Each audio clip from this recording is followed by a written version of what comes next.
সেদিন ছিল বেবি হওয়ার ডেট।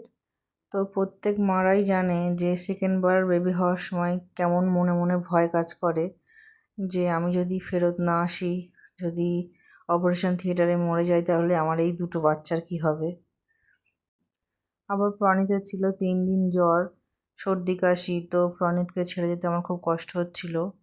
আর এই যে আমার প্রণীত সারা প্রেগনেন্সিতে যত কবার আমি বলেছি আমাকে পা টিপে দে, ও সব সময় টিপে দিত, না করতো না।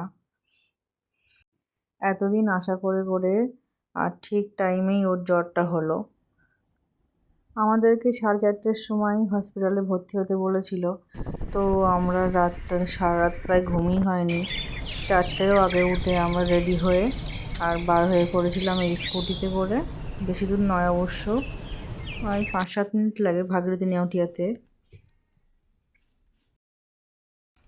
আর এই যে আমার মানসবাবু, সারা প্রেগনেন্সিতে আমি রান্না করে খাওয়ানোর থেকে আর সেবা যত্ন করার থেকে যা করেছে আমি কোনোদিন ভুলবো না। ও শুধু বলতো, তোমরা দুজন সুস্থ সবলভাবে ফিরে এসো, তোমার অত চিন্তা করতে হবে না।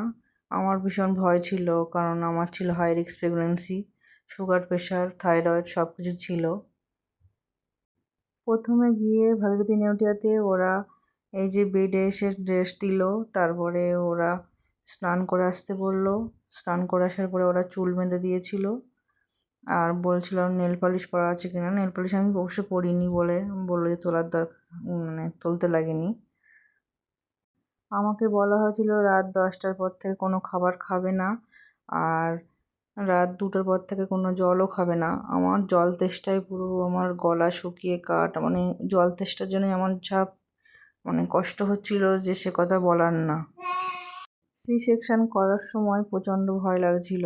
আমাকে বেডে শুয়ে প্রথমে কোমরে ইঞ্জেকশান দিল, তারপরে ওরা আমাকে শুইয়ে দিয়ে যখন করছিল আমার প্রেশারটা খুব বাড়ছিল।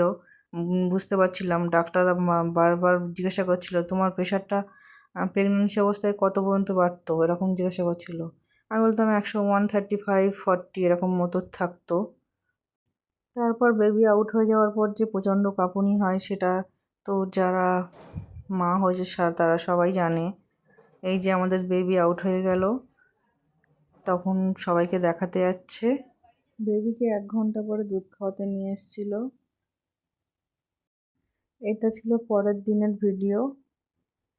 সেই সময় অবশ্য আমি ভিডিও করার মতো অবস্থায় ছিলাম না, আমাদের বাড়ির সবাই দেখতে গিয়েছিল। আমার হাজবেন্ড, আমার ছেলেকে প্রথমে দেওয়া হবে না বলেছিল, কারণ ওর জ্বর ছিল, সর্দি কাশি। তারপরে ও অনেক আশা করেছিল বলে ওর কাছে দেওয়া হয়েছিল।